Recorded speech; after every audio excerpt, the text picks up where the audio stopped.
Well, I'm not going to lie, you guys. Mid to late summer is not my favorite time of year. It is just very, very hot and it's humid, and lately it's been extremely windy. So the mornings are pleasant. Right now it's pretty nice, but later today it's supposed to get up to be, I think, 100, maybe tomorrow up to 102. So it's time that I start thinking about enjoying the cuttings from the garden and the garden itself, but inside. So I'm going to take the outdoors in. And this may look kind of odd, because I'm cutting today just some things that look like they may already be spent and not very good for the vase. But I'm going to show you a little bit later what I do with all of them. And a lot of times when I'm cutting, I will just go ahead and defoliate some of the cuttings, and I'll just throw it on the ground and come back and get it later. So this is a perfect example right here. This is some Veronica that already has gone to seed, the seed heads. Now I could deadhead it right here, maybe I will, and you'll see that there are other fresh blooms that will come up. They'll be smaller, but they will nevertheless still bloom. But it's actually these seed heads that I'm going for. I can cut this at any place along the stem and it'll be fine. Again, I'm just going to kind of do this. Today's my day to kind of groom and blow the garden anyway, so I'll just throw that down and come back and pick it up later. And I don't really care if whatever it is kind of spent and tattered, because I just love all of these different textures and stuff. This is Rudbeckia maxima, I think, and it doesn't even bloom that heavily, you can see, but aren't those seed heads just wonderful? It has yellow foliage, most of which has already been spent. And in my garden, I really don't have enough light, enough sun for it to really do its thing. It would be magnificent in an area that had a lot more room to grow and really be dramatic, but my garden is not that place. So let's see, what else can I find that might be kind of fun. This is will very much be a distinctly late summer bouquet. Let me see. But I'm going to do it, you guys, in a way that isn't your classic just in the vase. So this is also what I do when I'm out here. I'm looking for any errant mile-a-minute vines or anything like that. I may take some of this. Oak leaf hydrangea. Look at that pretty tawny color.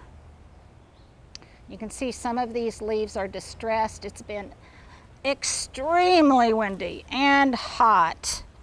And so you don't think of, I don't know, I don't normally think, I guess, of fresh flowers this time of year from the garden. But again, this is going to be kind of inspired as a late summer bouquet. And my muse, I guess, are wild prairie meadows. So this arrangement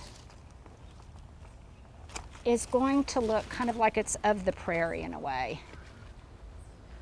So sometimes the more tattered and the more aged what I cut, the better. Ironically enough, I think I'll deadhead this while I'm here. Stuart, follow me over here in case I see anything else that looks like I might want it. I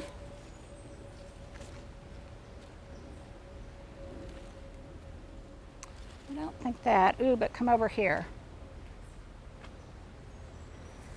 One of the reasons, and you guys have asked me to do some more videos on Nandina, which I will, but notice when I'm cutting it, I'm cutting the ones that have already started to kind of turn. Look at the pretty coloration on that.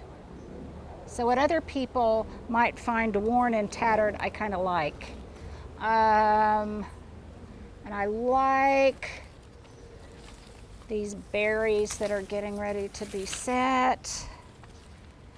Looks kind of hodgepodge now, but I have a really fun and interesting container that this is going to go in. I think you'll be surprised. I did this project a couple of years ago or something similar, I think, on Channel 4. And I came across it the other day and I thought, oh, I haven't done that in a while, so I think I'll do it again. Let me see.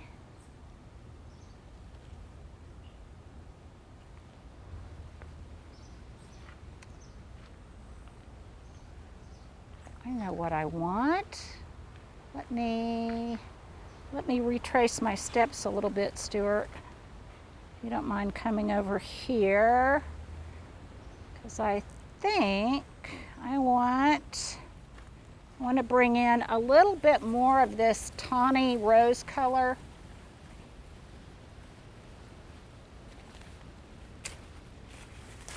Again, the very fact that it's starting to age and brown a little bit, I kind of like. I find beauty even in decay. And oh, here's something that will be very fun. I missed it my first time around. This is Deutzia, you guys. This is a white flowering shrub. You may have seen it in some of my earlier videos. It has almost like a white flower that resembles spirea a little bit, but look how those spent flowers on that branch look. And I love the way this bush, this shrub, these branches, I kind of like their undulating form and the way they kind of arch like that. That can be really pretty in the vase. And I think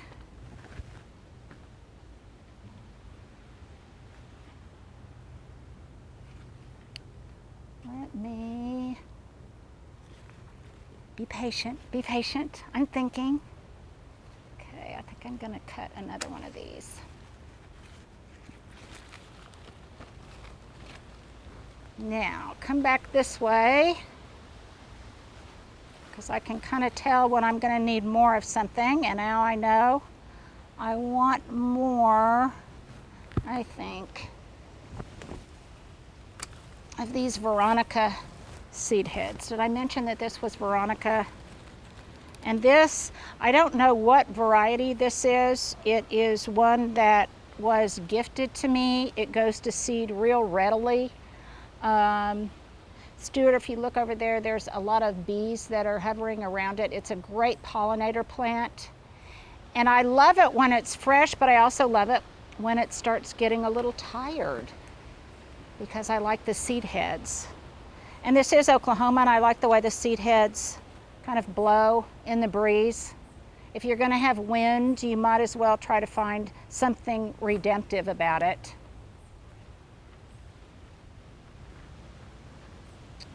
Let me see. See, one other thing I'm gonna cut a branch from.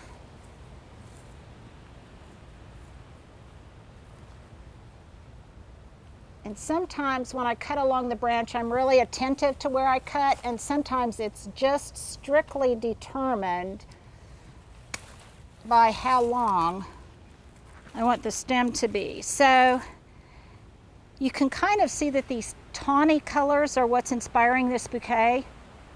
And if you look at the stem and the branching on that. Look at that color. Look at that color echo. How there's just a hint of rose and red and mauve in there, and it kind of picks up. And that's what I'm going for, that color palette of kind of mid to late summer when things are starting to age. Let me come back in here.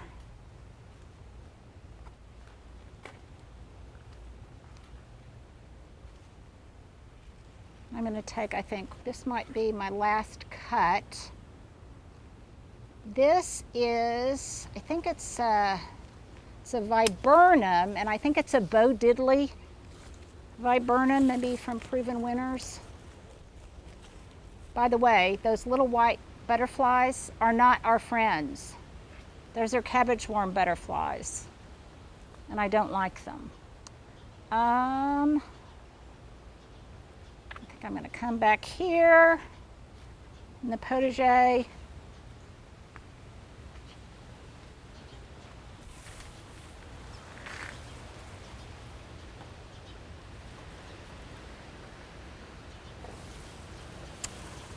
Here's what I want right here.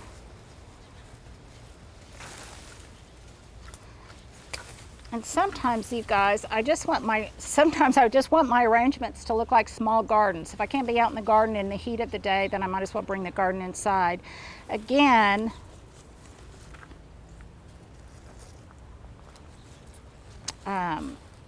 if you look, these Nandina berries are just starting to turn just a tad. So it's got that little bit, that hint of orange and umber that's very pretty.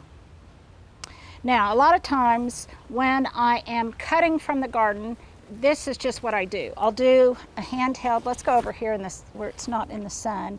I'll just kind of do a handheld bouquet, you guys, to see if the textures and the colors look pretty together. I guess this would be like a Tussie Mussy on steroids. It's just a huge combo. I love to do this, by the way, when I am out in the woods or something like that. If I have permission to cut from someone's property, I can come up with something that's just really fun. So now I'm going to take all of these, and if you'll follow me over here, let's put... And by the way, you guys, do this in the morning when this stuff is still fresh. It's already starting to get steamy and hot. I think it's going on 10 o'clock. Ideally, I would have done this even a little bit earlier. And I have a floral bucket here filled with fresh water. So I'm going to put this in here, and then I am going to let it condition a little bit, soak up that soak up that water. When I get it inside, I will cut some of these branches or smash some of the branches again for more water uptake. I'll remove the leaves. Then I'll let them condition overnight to really get hydrated, soak up all that moisture, reestablish some freshness, and then I will arrange it, and I'll show you how I'm going to do that a little bit later. So thanks for hanging out with me this morning. It's hot, I'm going inside.